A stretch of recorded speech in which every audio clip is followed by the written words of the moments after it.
In 1904, firefighting teams arrived at a large building after receiving a report about massive amounts of smoke coming from one of the rooms inside. As soon as the firefighters entered the building, the smoke suddenly disappeared. One of them tried to open the room's door, but as soon as he touched the doorknob, his hand froze and stuck to it. His colleagues rushed to save him, but the entire door suddenly froze. The firefighters struggled to break the ice and entered the room, only to be shocked by a terrifying sight. Everyone inside the room had completely frozen, including the furniture and everything around them. Among the frozen bodies, they found a man wearing strangely shaped armor, holding a mysterious iron orb. One of the firefighters tried to take the orb, but as soon as he touched it, the frozen bodies collapsed and a strange phenomenon appeared in the sky, with the eyes of a mysterious creature watching the place. We move to the present time, where we see a family that has moved into a new place, which is an old warehouse. This warehouse was once the headquarters of ghost hunters and is still used for that purpose. The family consists of Callie, the mother, and her two children, Phoebe and Trevor. There's also Gary, who was once a member of the ghost hunting team and is now their friend and constant helper. One night, a ghost escaped from the city sewers and began causing massive chaos. The headquarters contacted the team and asked them to capture the ghost. The team got ready, took their special equipment and equipped vehicle, and set off to chase the ghost. Phoebe carried the proton gun, a special weapon used to control ghosts, but she failed to catch the ghost on her first try. During the chase, chaos swept through the city. Several buildings were destroyed, cars were smashed, and devastation spread everywhere. Trevor intervened, helped by setting a trap for the ghost, and even launched a small drone to chase it. In the end, the team managed to catch the ghost and trap it, and they were thrilled with their success. However, people began filming the destruction in the city and sharing it, prompting the city's mayor to summon the team. He scolded them harshly, saying, "How can you destroy the city like this for just one ghost?" and issued an order banning Phoebe from participating in any future missions because she was still too young. The team returned to the warehouse, afraid of the mayor's threats. They decided to stop Phoebe from going on any more missions, which made her very sad. Later, Gary and Callie took the captured ghost and went to place it in the ghost vault. The vault closed on them and lit up green, indicating that it was completely full and could no longer hold additional ghosts. Elsewhere, we shift to a character named Ray, an old expert in ghost hunting. He ran a shop that bought scrap and antique items. He owned a device capable of detecting spiritual energy hidden in the objects he acquired. One day, an old woman came to sell him her late husband's watch. Ray scanned the watch with his device, but it emitted no signals. Standing beside him was his son, Podcast, holding a hammer, and he began cautiously breaking the watch. Shortly afterward, Phoebe visited their shop, where Podcast welcomed her and gave her a tour of the museum that contained many antiques and historical artifacts. While exploring, Phoebe noticed small creatures moving around the place and tried to play with them, but Podcast grabbed his hammer and smashed one, telling her they were a spreading plague that he hadn't found a way to get rid of. Suddenly, a man named Nadim entered the shop carrying a box filled with old items inherited from his ancestors, which he had come to sell. As soon as he opened the box, the small creatures were terrified and fled. Ray was fascinated by the antique items, especially a strangely shaped orb engraved with symbols and unreadable words. He used his device to scan the orb, and suddenly, a powerful burst of energy shot out from it, shaking the entire place and causing a short earthquake in the city. Afterward, a stream of frozen energy was seen moving through the streets until it struck the ghost containment unit in the Ghostbusters warehouse. Ray decided to buy the orb from Nadim for $50, while Nadim rushed out joyfully, thinking he had profited from what he believed to be worthless junk. At the Ghostbusters warehouse, the team noticed that the wall holding the ghost containment unit had been damaged by the earthquake. They called the team supervisor, who told them she would send an expert to inspect the place and identify the issue. At that moment, Trevor went up to the attic after noticing green liquid leaking from the ceiling. There, he discovered the room was filled with empty cans, but suddenly something moved beneath the dresser. It was a ghost. As soon as he saw it, he ran away in panic. Soon after, the team received an urgent call instructing them to head out immediately to capture a new ghost threatening the city. As they prepared to leave, they refused to let Phoebe join them, which left her deeply saddened. She sat alone playing chess, and when she noticed the chess pieces moving on their own, a ghost girl named Melody appeared. They spoke for a long time, and Phoebe learned that Melody had died in an old fire. After their conversation, the ghost disappeared. The next day, a man named Lars arrived to inspect the ghost containment unit. Suddenly, the whole place shook, and Lars informed them that the ghosts were trying to escape from the unit. The team then visited Winston, the ghost expert, who brought out the original blueprint of the ghost vault and explained that the unit was completely full and could no longer hold any additional ghosts.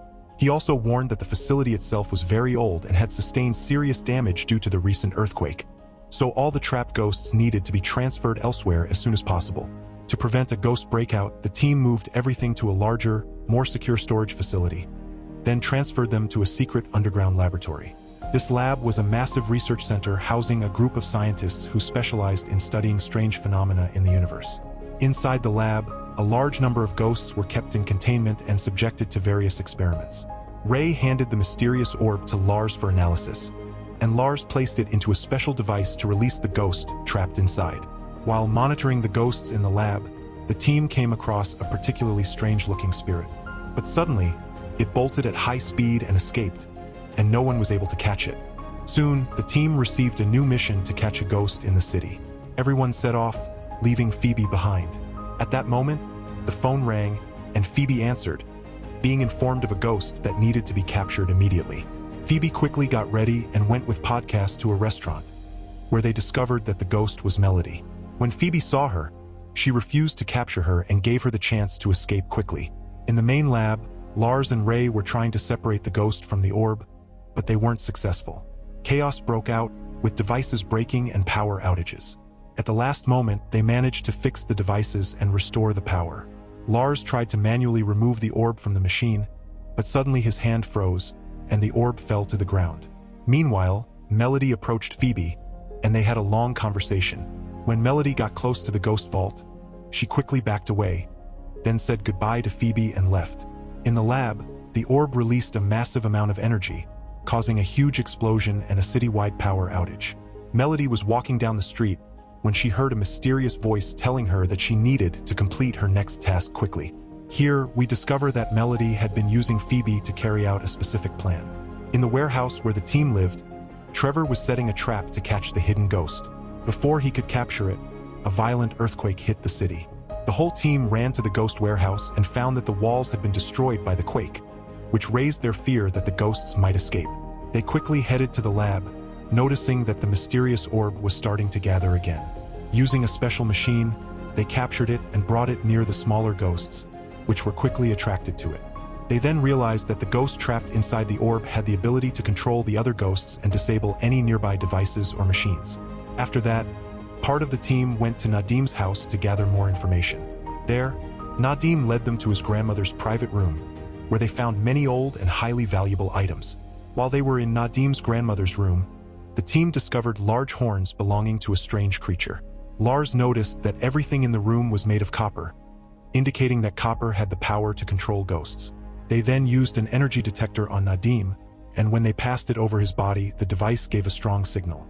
They decided to take him to the lab. There, they connected him to a ghost trapping machine for some tests.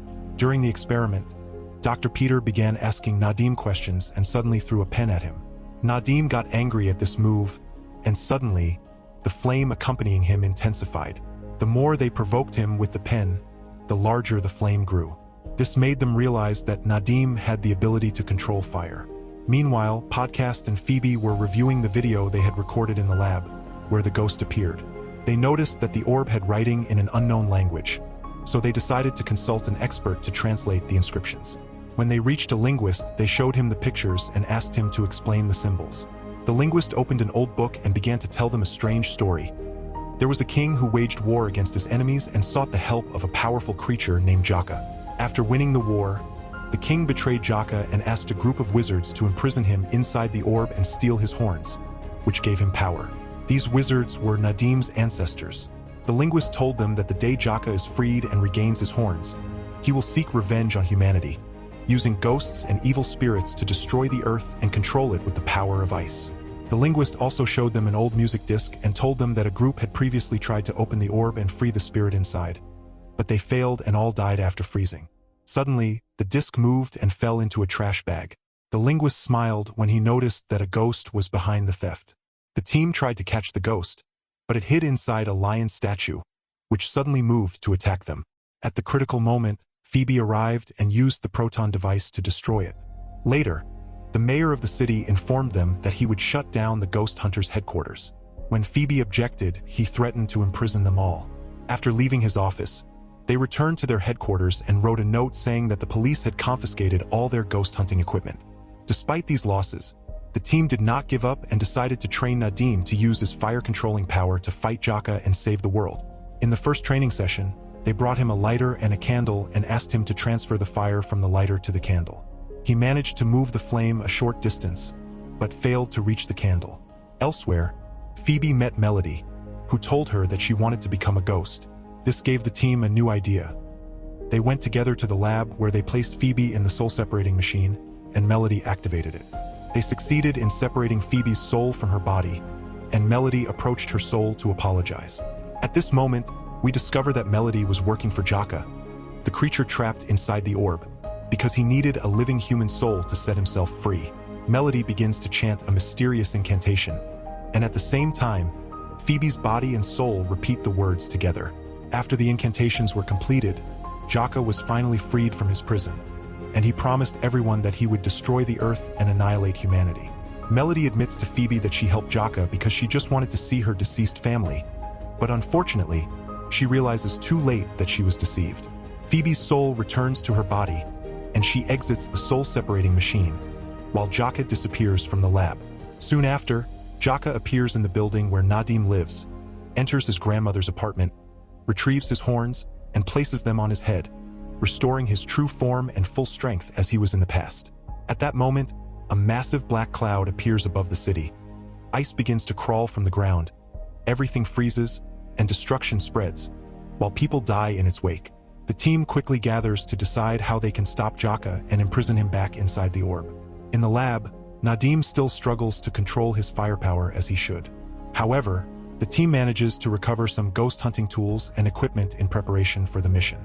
Lucky warns them that these weapons will not be enough because Jaka has become much stronger, so Phoebe suggests they reinforce the hunting devices with copper. Meanwhile, Trevor, from the roof of the building, sees a small cart moving by itself and realizes that a ghost is behind it. Suddenly, the cart rushes and breaks the building's door. The ghost tries to steal a car to escape, but the team intervenes. When the ghost grabs a ghost hunting device and attempts to attack them, Nadim manages to control the situation. In the end, the ghost escapes and enters a pizza slice, but a larger ghost appears and devours it, while ice begins to cover everything, signaling that Jaka is very close. Phoebe goes down to the underground room and confronts Melody, who apologizes again, stating that she never meant to harm anyone but just wanted to see her family, then disappears. At that moment, Jaka arrives and enters the building, freezing everything in his path, and ice spikes emerge from the ground. The Ghost Hunters team begins attacking him with the weapons they have, but Jaka freezes them and destroys everything. Nadim appears, holding a lighter, and threatens Jaka, saying, "I will destroy you." But unfortunately, the gas in the lighter runs out during training. Jaka takes the lighter and destroys it, then decides to eliminate the entire team. Jaka begins casting new spells to release all the trapped ghosts, causing them to spread throughout the city, spreading chaos and terror. Phoebe steps out with her weapon and fires at Jaka, who cannot freeze her weapon because it is made of copper, but with his power, he manages to freeze her instead and traps her inside the ice.